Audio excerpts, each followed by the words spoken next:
All right, good morning, everyone. On this sunny day.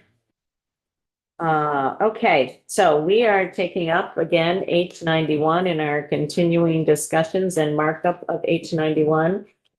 We are most likely not going to have Katie here for most, if not all of the day. We are going to struggle along without her, but she has provided us with another copy. Has provided us with another version 3.1, which you all have a copy of, and it is on our website for people who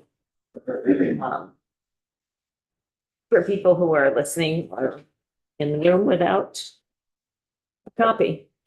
This morning, we're going to take up looking at the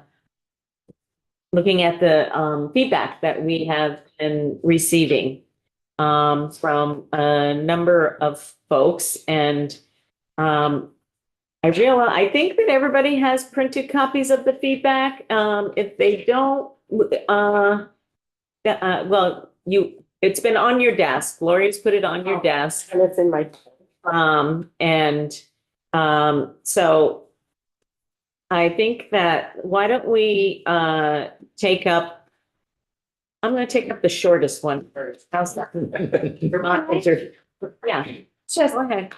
I'm noticing a big glaring issue on the findings.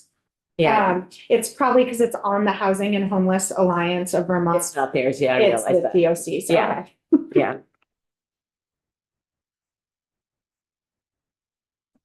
So what are we looking at? So the first one we're going to take up is the one that says Vermont, it's from Vermont Interfaith Action stated March 13th. Yeah, got it. Okay. Everybody at the same place? Okay, and they were here testifying. So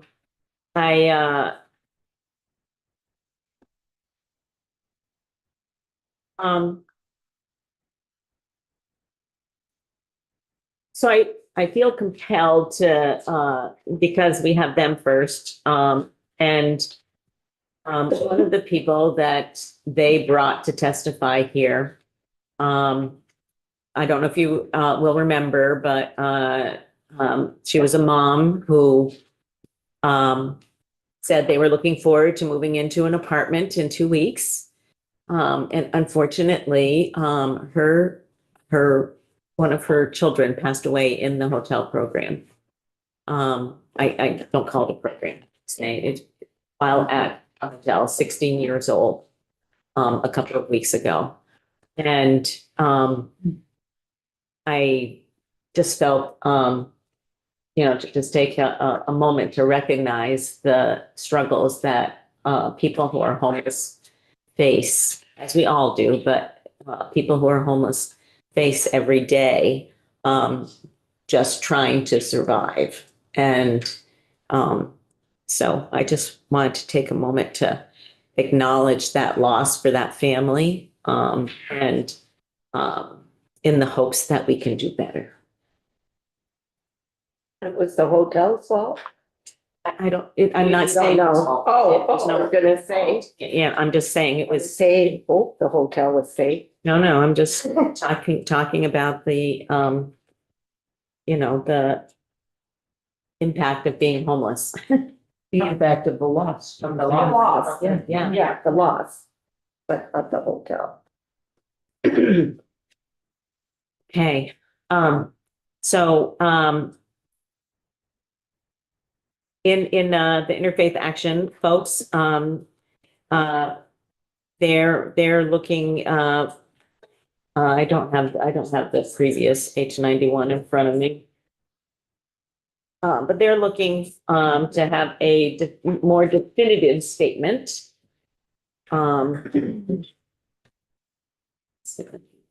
These desks, I wish they were a little bit bigger. Yes. I know.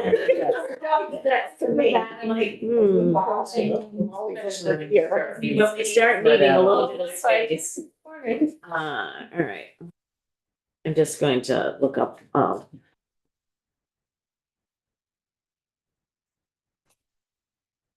I thought we had made a change here, but, We did, but it's not as.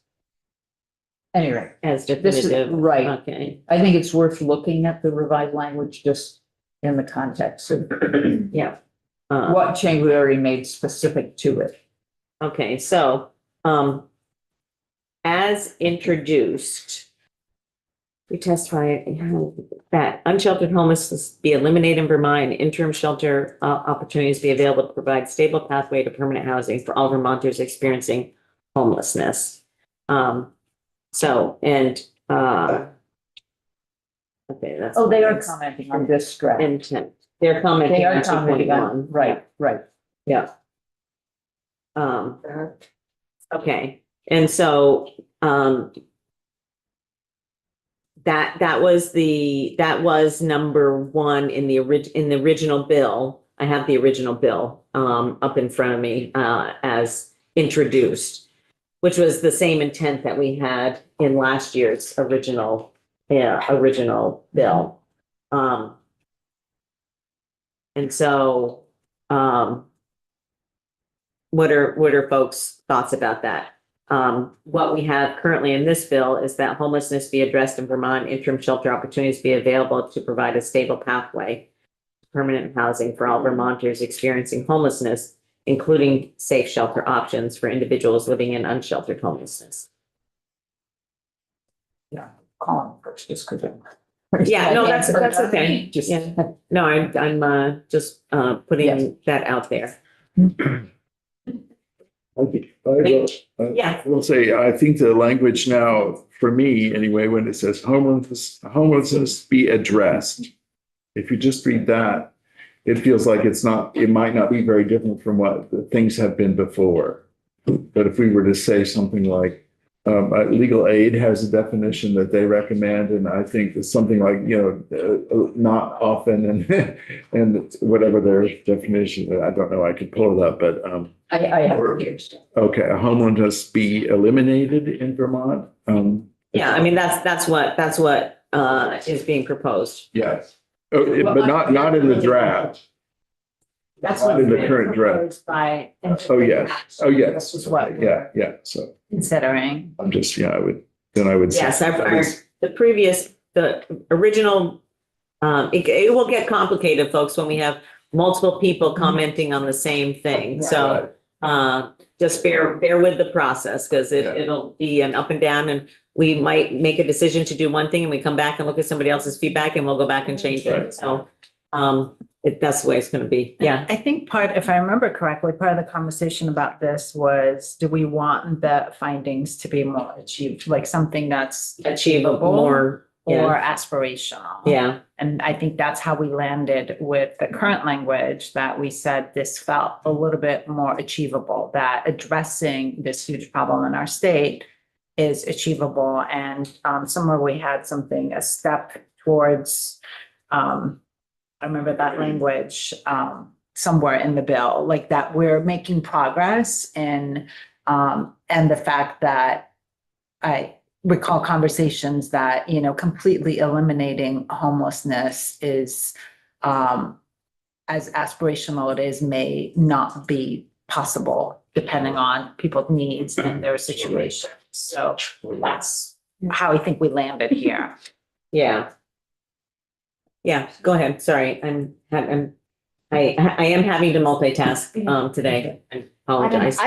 I don't know, the address just doesn't like, what does that mean? It feels, and I don't know what the wording is, but it's like, it just doesn't feel sufficient for what we're trying to convey. Yeah, go ahead, Ian. So I think that part of the complexity is when we're talking about this program is a step towards maturing, and this program is a step to a lot of things. It's not necessarily a step towards ultimate goals. I think perhaps we need two parts, an A and a B, and a new A that would say it, is the intent that the ultimate goal be, and I like the combination of legal aid and Vermont Interfaith Action that would say the ultimate goal that homelessness be rare, brief, and non-recurring, and unsheltered homelessness be eliminated. And that not as a step that we think this program will achieve, Right. but as a, here's the should be big first. intent that we would Right. really like the state to be working towards. And then we go to B, it's the intent of this program to take the step towards ensuring these things that we think are more achievable. And the rare, brief, and non-reoccurring is like a standard, if you read Yeah, I those like things, Yes. that like Yeah. aligns with the federal kind of work that's being done, our state plans, so it is really that goal, because we know if it is rare, brief, and non-reoccurring, all of that trauma and harm we have been hearing about is largely eliminated, so when it does incur, those are, so I agree with That had rare and infrequent and that. Yep. Okay. I'm sensing a consensus on that, so, okay. So I think it's a good suggestion, A, and then B, talks about what the program is intended to do. Okay, Thank you. all right. I think that also addresses some of the comments that you had sent to me earlier, doesn't it? So, yeah, okay. All right, thank you.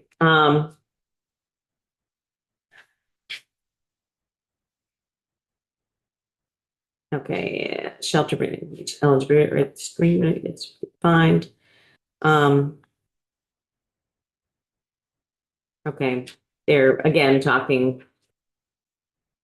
The last couple of paragraphs are talking about sort of the continuing efforts of Vermont to be more humane, or its lack of effort to be more humane in some cases. Well, and I think actually by stating that, big goal is an acknowledgement of what they're saying. We're not, the things that are there are things we might like to see that we don't think we can tackle now that I agree with them. Yeah, I don't want it just to be extreme weather events that people be Mhm. unsheltered. right. But we kind of, I backed off in the sense that that's not achievable right now. I think we're capturing some of what they're saying here by agreeing that that should be the goal. We just, Exactly. Okay, March 13th, March 14th. Now, we have two comments from Vermont Legal Aid. Since we've been talking about them, we must have pulled them out. in terms of that. Yeah, I've moved on for interfaith action now. Yeah, okay. Okay. We're looking, What one is that? I've moved on from interfaith action and now I'm on Vermont Legal Aid. We have Which two. one? We have two, one dated March 13th and one dated March 14th. Oh, I didn't get I'll that. probably have one dated. Oh, March so I didn't know. They're right here. Okay. which one do you want to start with?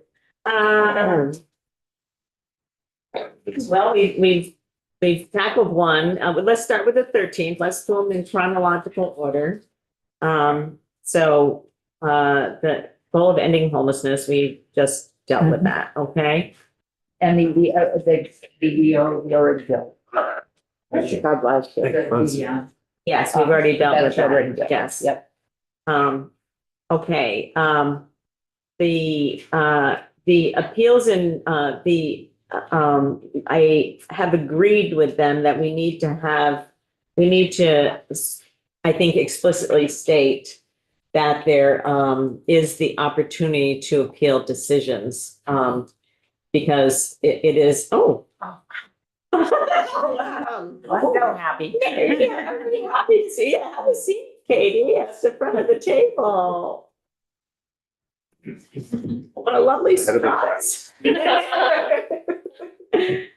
So we're just reviewing version 3.1. And we are also, can you provide Katie a packet? I just realized I hadn't forwarded to you all of the. Oh, do you have Yes. a hard copy of the bill by any chance? Here's mine. Oh, no. Anything else? Well, sorry. No, I don't have my files or anything. Thank you. I will send you all of those, or maybe Lori can help me send those electronically to you as well, the comments. Okay, thank you. Huh? What? Said we would have had a latte for if we were. Oh, a latte, I know. I was running out of time this morning. I really wanted a Dunkin' iced coffee, and I skipped it because I wanted to be here, or I felt I needed to be here, but I'm like, Dunkin' iced coffee. this morning. Oh, geez, we all had a rough morning, that is for sure. Okay. So the concept of, not concept, but the right to, appeal decision, and Katie, I'm not exactly sure how it should, I am so grateful that you're here. I just want to say that. I am. I'm very grateful. I know that I said, go where you're needed. They're trying to pass out bills today and we have a little extra time, but I'm really glad that you're sitting there. I'm not sure how it should be included here, but similar to actions that are taken by other community partners that then, and I don't think I'm not sure we get into the details of it here, but we want to make sure that in the transition process that appeals process are included in the ultimate, whatever you want, product or. Who hears the appeal? Is it the Human Services Board? Well, that's the ultimate thing. So the way it works with like designated agencies now, there's an initial appeal that happens at the agency level, and then it goes to the department, and then it goes to the Human Services Board. And so I would expect that there'd be some sort of similar kind of thing that would happen. So it seems like the perfect language might be in the first memo, that if we're setting out what they must develop, it would be a legally sufficient appeals process. Right. They drilled down on a lot of elements that they thought that should include, that we, whether to include that in statute when we get to that. It's in the, March 13th version of Vermont Legal Aid. Page 2, second paragraph. Page 2. And they're saying we should set it out. For now, at least, it should say there must be a legally sufficient appeal process. I would like to including a right to hearing before the Human Services Board. Yeah, I agree. I think that needs to be clear Yeah. that the options do not Yeah. include not doing that. Well, and I think there's this fear that it would fall on the caps, which puts them in a really tricky situation to Right. be service providers and having, so I just, Any of the service Yeah, providers. yeah. We're talking about any of the service. we want that, providers. their role in that process is to be advocates, so, yeah. So the legislation should set out a legally sufficient appeals process, including the right to a hearing before the Human Services Board, something like that. Madam Chair, you were just referencing that in another instance, the appeal could be to the department, to the agency, and then to Human Services Board. And I forget the context you're mentioning that in, but if someone may be homeless as a result of the decision, is there anything that we can do to design a process that is expedited in nature? And the multiple layers, I guess, concerns me a little bit about the timeline of which an appeal can be heard. I hear that. Maybe we can including the opportunity for an expedited An process. expedited hearing before, that's very cool.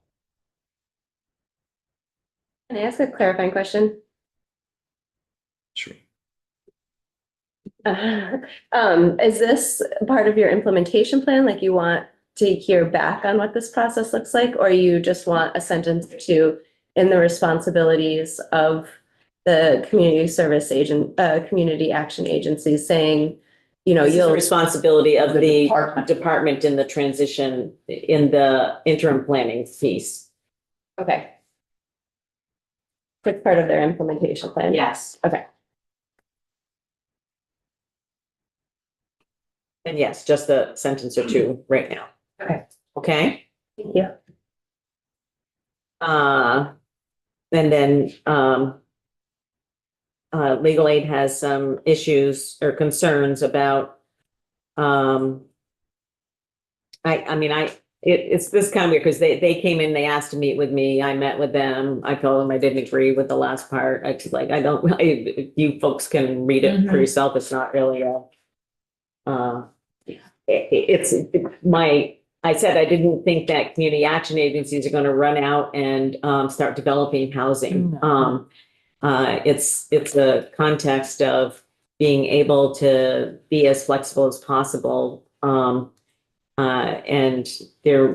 it's like you're not going to have housing providers wanting to do the community action agency's work or the other providers, community partners' work. So Yeah, the part that's talking about case management and housing thing, that's a theme that's come up in several different ones. That's the beginning of that part of their memo. there's there's a lot of, there's a lot of, I guess I would say, people on both sides of that about, so, we've heard from the SASH people. We've heard from, other folks that, we heard from, Ms. Sosin, who was talking about separation. We've heard testimony in both, camps, and I've seen it work in both ways, to be perfectly honest. And it's something that, in a big parallel anyway, the feds have just forced us to do with one system of care. Yeah. Where a lot of people don't think it's a good change, Yeah, but that we now have to separate case management from, what is it, eligibility determinations for, from direct services. you have to- right. Yeah, Which is what the kind of gist of these various recommendations Yeah. are. And, I think a lot of the players in that change and how it was developing really are not thinking it's a good idea. We have to do it in the best way we can, but. yeah, go ahead.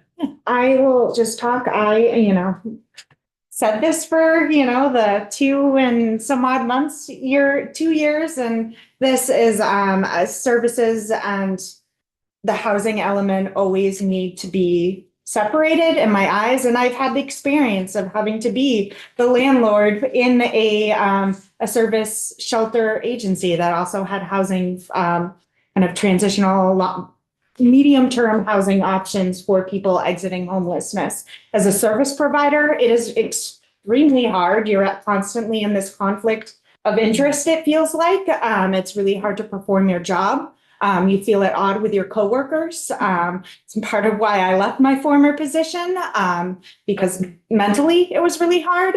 But it's especially hard for the people who are living in that housing to build these relationships and have them destroyed time and time again.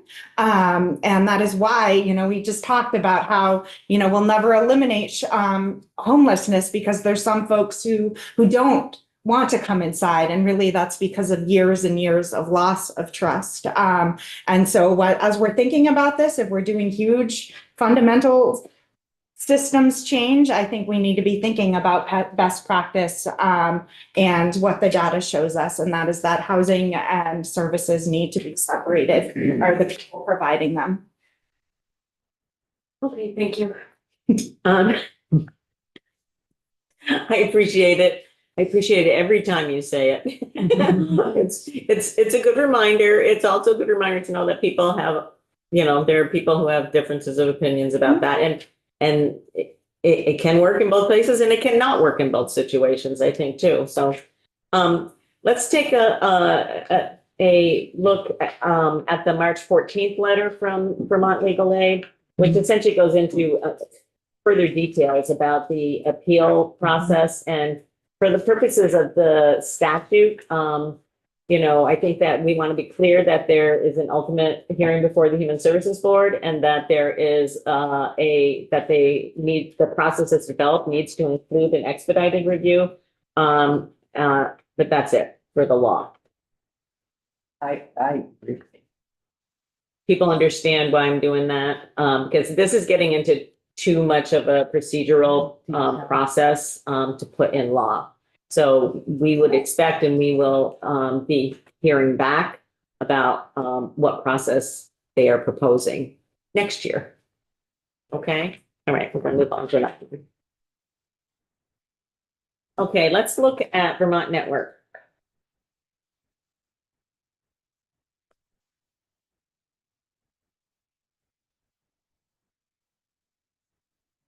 This was, I think, Lily yesterday, also talked to us about this and the concept of the domestic violence.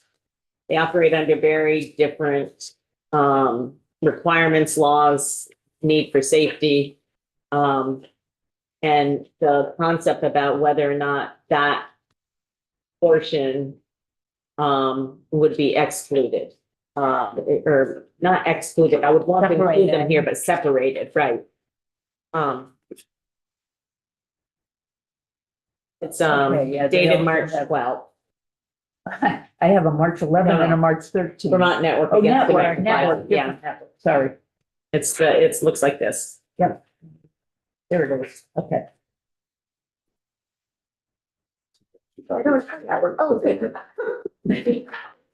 And that was also referenced in another one that was talking about other kind of subgroups that get top funding, so. Well, I mean- There's a narrow and a broader issue. Right, so sort of the question here is, I think that there is a recognition by everyone that there is a sort of a I don't know if you want, what you want to call it, but a different level around the need for certain protections for people experiencing domestic violence. And so the question is whether that rises to the point of needing to have a separate section in the law that deals with that and giving that some sort of preferential treatment. Maybe that's not the right word, but some sort of separate treatment in the law. I will put out there that I have a feeling that there's probably good agreement on the fact that people think that that should be somehow something separate. My fear is that everybody's going to come in and say, well, I think that I should be separate, and I think that I should be separate. So I'm just opening it up. There's good precedent, I think, for them to be separate, the way it kind of works. Like you all noticed, I sent you that, the needs assessment, and you'll notice in there, it's like, and I talked about the referrals when intakes, when shelters do an intake or have a new referral to their shelter. One of the top questions they ask is, are you fleeing domestic violence? And there's some other ones as well. And that's like, oh, stop. Okay. And you refer them. It is possible that they'll go through and say, oh, this happened 2 years ago and we can offer this support, but you'll have to go back into the other section. So we already kind of see that kind of separated system, which I think really works well. It also helps to protect the identities of people. It is a really fragile time, scary time in their lives. And so I fully support figuring out a way to do this. And I think, to your point that all of these other groups may, we already have this precedent of doing it this way. There is an aspect where it's its own system. Yes, let me just ask a question. Are there in the shelter standards, sorry, Lil, I'm looking at you. Are in the shelter standards, is there separate standards for domestic violence shelters? So there are separate standards and guidance in the grant agreement related to data and use of the homeless management information system, and they have to use a comparable system. We do actually find ourselves sometimes when we are monitoring those agencies having to consult with the Vermont Network and sometimes note either expectations or modifications because of potentially changes to federal guidance or we've been in the process of working with them on some additional TNTA that they can provide. So I think we don't have like a separate set, but we do sometimes bump into challenges Uh-huh. with their other regulations and, we're also, in terms of their shelter operations outside of what is right now considered a TV motel pool, they don't get most of their funding from HOF, so we're also smaller portions are funding. So it seems like, not seems, but there is sort of a parallel process almost that exists for people impacted by domestic violence that has kind of literally run as its own system. And do people have strong feelings one way or the other, whether we separate that out and let it run as its own thing? I went, because like you said, the domino effect. Mm-hmm. I favor rating it. Mm-hmm. Because there's already a separate system and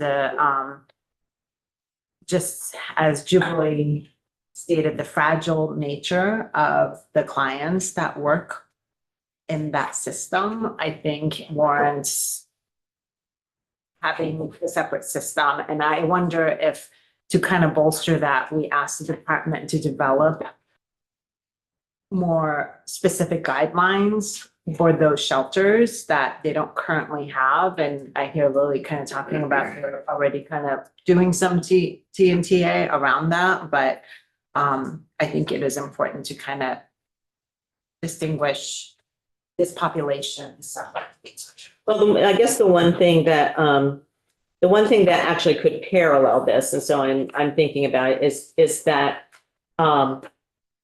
we still do want sort of what I guess I would call a community-based response. And there isn't anything that prevents us from saying, in place of the community action agencies for people experiencing domestic violence, that the Vermont network is managing the things that we expect to be managed. I'm not sure if that's exactly what they're asking, though. that is what they're asking. Oh, at the end. Oh, I'm No, sorry. they provided this language. I think Yeah, I am the yeah. only one that got this. Oh, or yeah. a couple of us got this. Yeah. Oh, do you want me to read it? Yes. Okay. It's like, gives a subsection XXX to be determined. Establishment, Vermont Domestic Violence and Sexual Violence Shelter and Emergency Housing Program. The Vermont Domestic and Sexual Violence Shelter and Emergency Housing Program is established in the department. The program shall provide funds to domestic and sexual violence organizations to provide victim-centered shelter, financial assistance, motel pool management, case management, and coordinated entry services to support individuals experiencing domestic and sexual violence. This program shall be managed and operated by the network under contract with the department. I don't like the language, but They came up with it very quickly, but it's like, yeah. The concept maybe. I think, so, can somebody make copies of that for everybody so that they're not connecting any without? Yeah, sorry. We're having discussion, so you can just talk, as long as you don't all talk over one another. And don't take Ann's tendency of jumping in ahead of people who clearly have been waiting for a while to speak without dance. I would say I would rely upon the greater expertise of my colleagues on the committee with respect to whether this should be separate or not. And it sounds like the general feeling is it is. I'm not concerned as much about the slippery slope aspect because that's within our control within this room as we're creating this bill right now. So I think. Say that exact same thing, so you said it for me, thank you. How would you determine the finances? In terms of the. Conservative, In if terms, anybody wants to know, frugal. in terms of the amount that would go to them. Yes, how would you determine that? Well, I mean, I Out think of these funds that's already in here.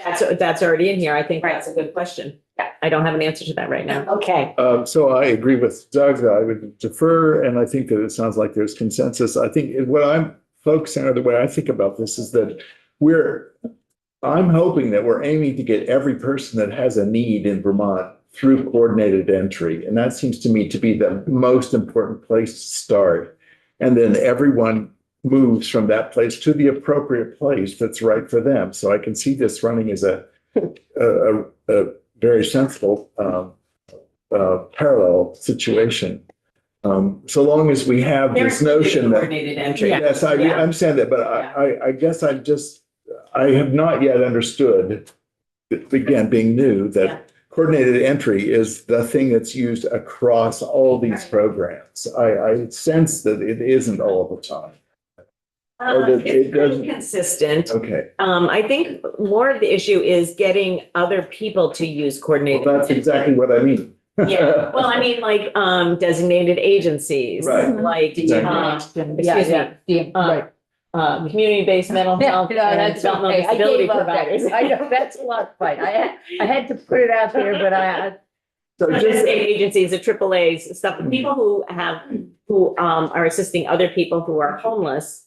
Can I get a copy? here they come. oh, sorry, yeah. Do you have this? Do you have that? don't- I have one. Oh, there's sometimes. Yeah. Thanks.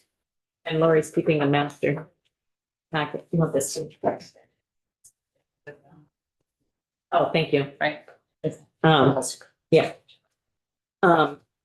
Okay, so, I am seeing general consensus. Oh, I'm sorry. No, Esme, you didn't have a Yeah. chance. I just want to comment on the philosophical sort of Yeah. level where my head's at, but so I think all of the agencies we're talking about are pretty trauma informed, although there's another level of expertise that I think is very much required in order to be effective in helping with long-term solutions for DV related organizations. So I am a little bit concerned about distancing them slightly further from their assets and finances and the way they move money in a way that they think is most financially available, unless somehow it would have to be done like very, I just don't know how, if they would like lose too much say in the process. So that's my concern as to not having them be separate, or to having them be separate, sorry. So hopefully that makes sense where my head is at. Just the further we distance the assets from the group with the most specific guided expertise, like the riskier it maybe becomes in serving that specific population's needs. I see what you're saying.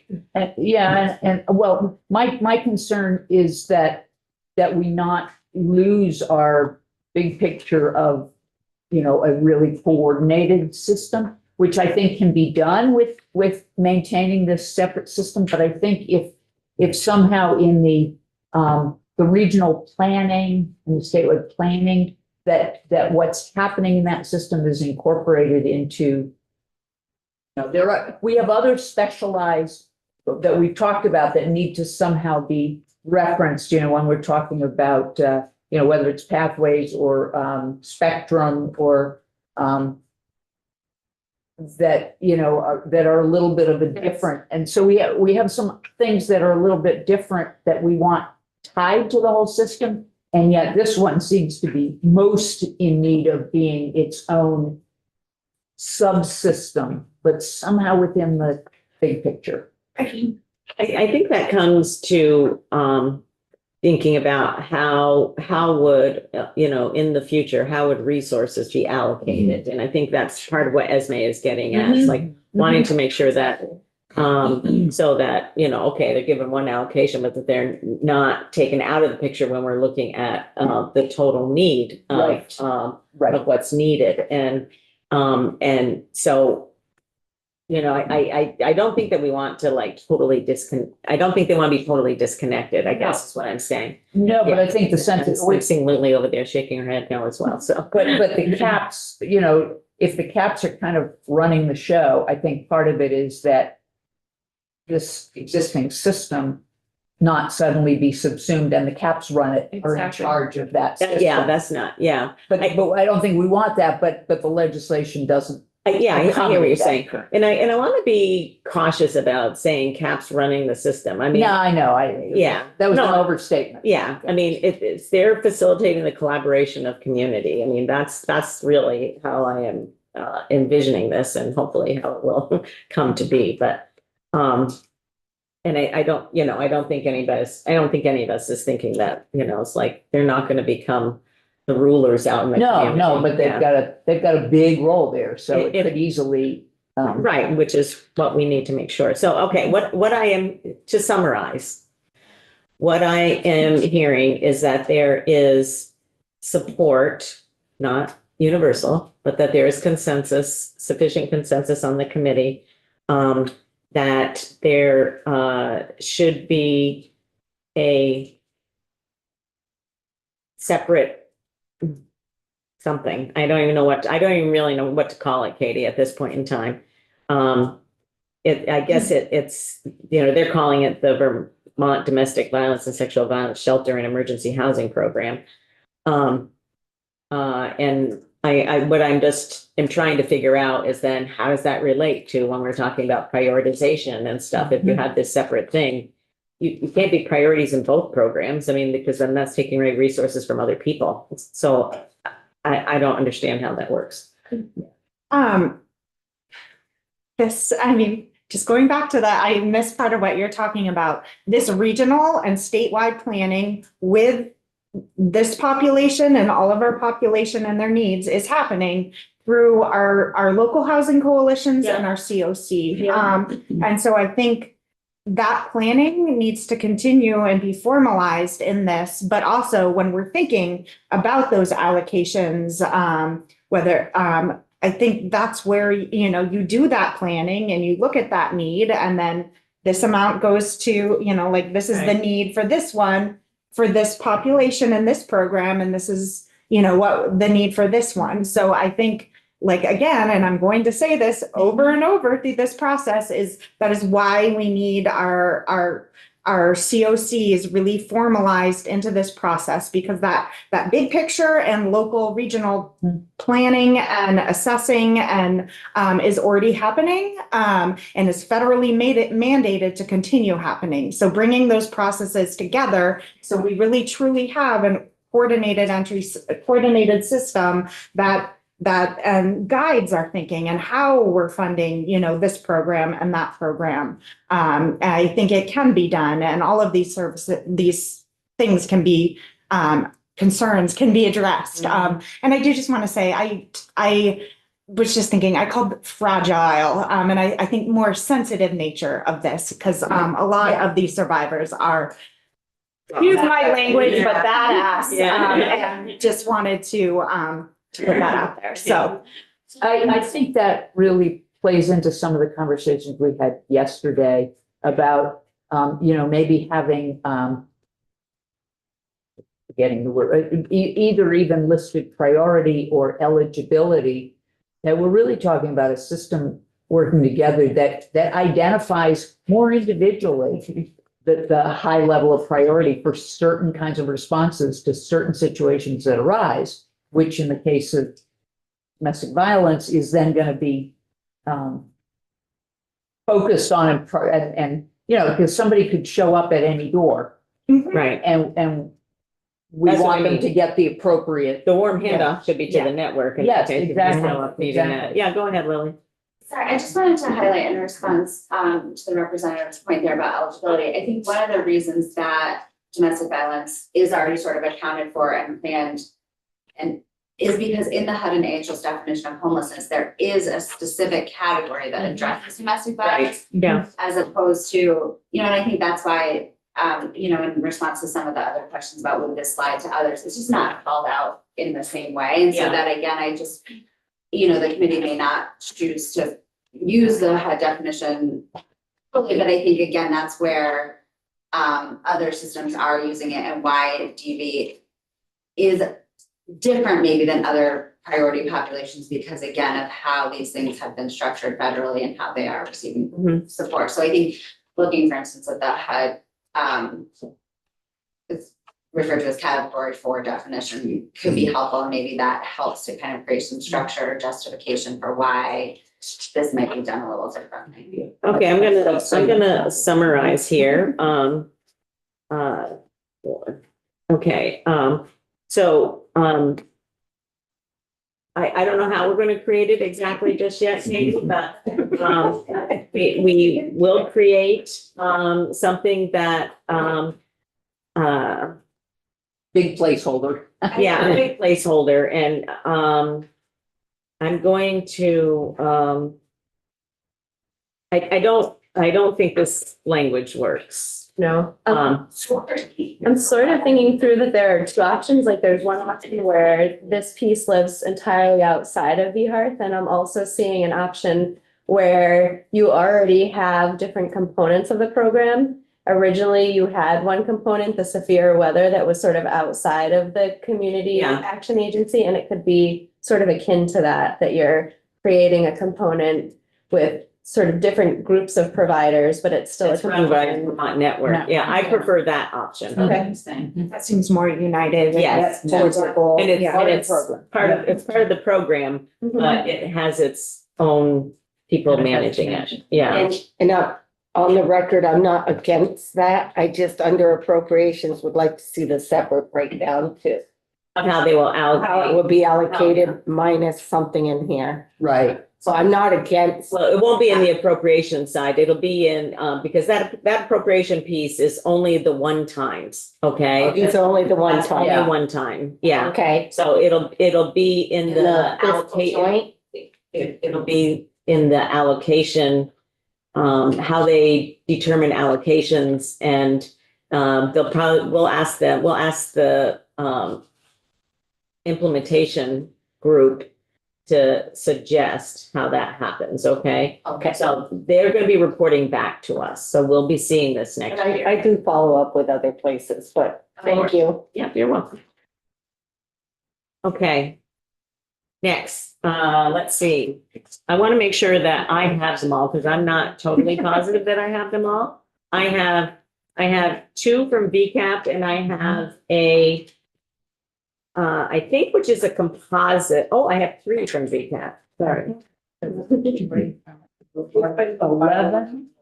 Oh, I have 11, 12, and 13. Yes, yes, I have three from VCAP. Okay, I've got one.